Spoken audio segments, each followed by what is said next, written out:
Alexander Cardinale, and you're watching The Meme Factory, where we bring you your daily dose of news and satire. Starting off today's episode is our new segment, Rant, Review, Rave. Our topic, the very controversial Book of Mormon on Broadway. Oh yeah, I went there. I saw it. And it was so deeply and absolutely vulgar and crude, and it was fantastic. For all you Mormons in the audience today, for your own good, I would firmly suggest that you, as you wouldn't say, GTFO while you can. For everyone else already riding the express train to hell, and believe me, even I heard Jesus laughing his ass off in heaven from Broadway. And like any Broadway play, the music is brilliant, the singers are angelic, and the gorgeous lead, Elder Price, well, let's just say, he can come ring my doorbell anytime soon. And by that I mean sex. Sex. He should have sex with me. Don't actually ring my doorbell, okay? I've had enough of you people, you and your crazy religion. You people have been coming around here way too goddamn... Oh, shit, they're back. Someone hit the light, someone hit the light. Shit, shh, be quiet. They'll hear you and they'll make you listen to some annoying Bible verses. Shh. Are they gone? Jesus. Bloody Mormon missionaries.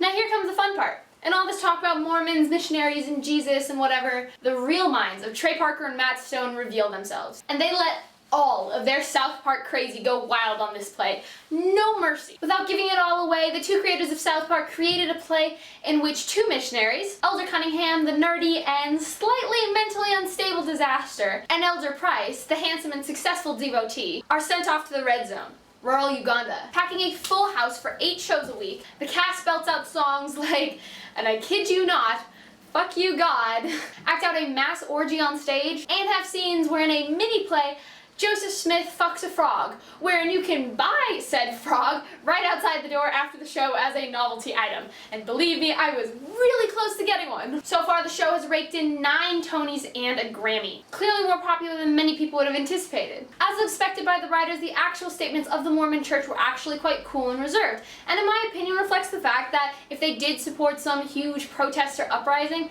would only reflect the fact that they really are as extreme and as much of a nutjob as the play depicts.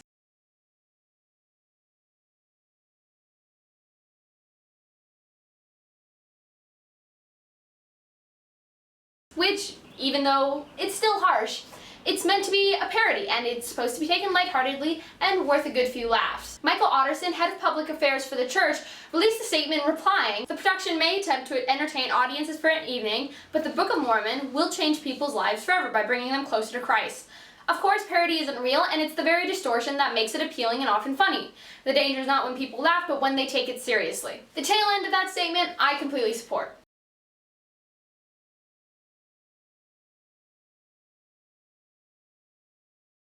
I just want to bring up my amazement in seeing that something like this could actually be done. That not only was this a challenge to religion and the traditional play structure and themes, etc., but it was an immensely strong statement proving that, yeah, we did that. For 7 years, against all the pressure and backlash they must have encountered while writing this, Trey Parker and Matt Stone were not able to just get this on a off-Broadway show where things can be more risque, where they can really say what they want, but they got this on Broadway.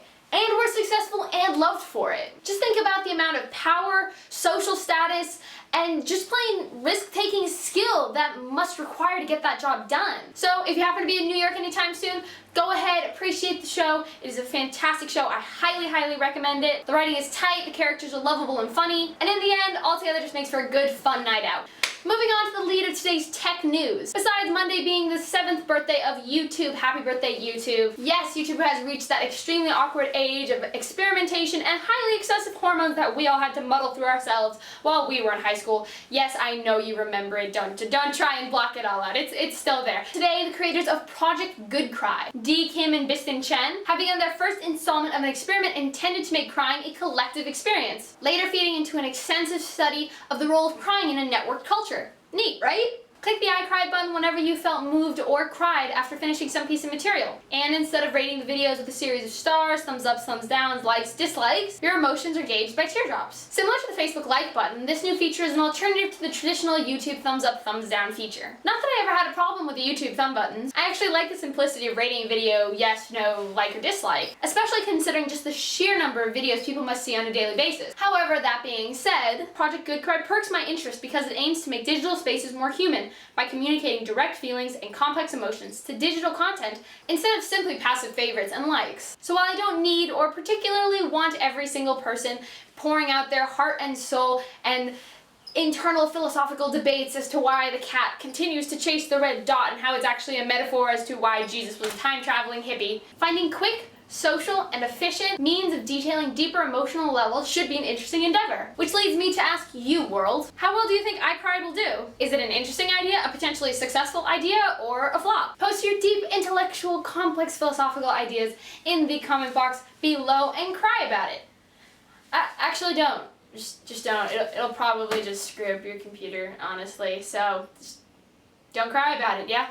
Lastly, we move on to top media news, where the world of politics collides with the increasingly controversial Big Brother black boxes. Ooh, sounds sinister, doesn't it? A bill already passed in the Senate and set to be rubber stamped in the House would make it mandatory for all new cars to be fitted with black box data recorders from 2015 on. MAP 21, as the bill is fondly known, calls for mandatory event data recorders to be installed in all new automobiles and legislates for civil penalties against citizens who fail to do so.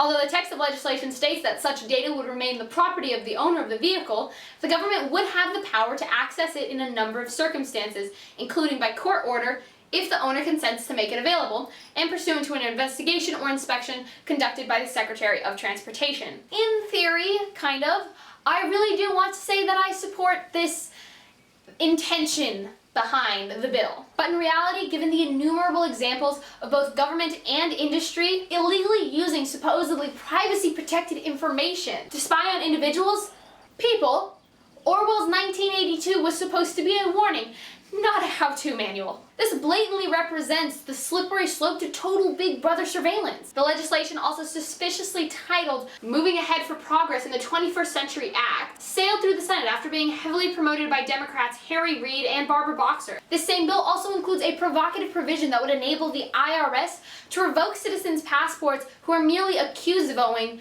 $50,000 in back taxes, as well as strip them of their mobility rights. This is when I don't understand government. How can both of these provisions even be in the same bill? They don't even seem remotely related. It seems to me that politicians really are trying to sneak these laws past the public and past our representatives, not because they think that we won't agree with them or we'll think they're wrong or we just plain won't like their ideas, but because even they know that what they're trying to push is actually batshit crazy. So where do we draw the line? The ultimate Big Brother scenario would just be a system where every time someone got behind the wheel of the car, they'd have to get de facto permission from the state via iris scan or something that they've been good tax-paying citizens who haven't misbehaved. Clearly there's a line, right? So I ask you, world, am I crazy? Is this too much? Where's the line here? When is government crossing that line into our personal lives, and should anything really be done to combat that? Boom! Look at that. 2 questions in one day. See, I'm making you guys think right there. It's what we do. So comment some more down below. Let me know what you think. I'll leave you to mull that one around the old noggin, because that's all I have for you today, world. Thank you very much for watching. Don't forget to please click that like and subscribe button if you like what you see, and look forward to seeing more of the Meme Factory. This has been Alexandra Cardinale, and you've just watched the Meme Factory. I'll see you on the wire. Signing off.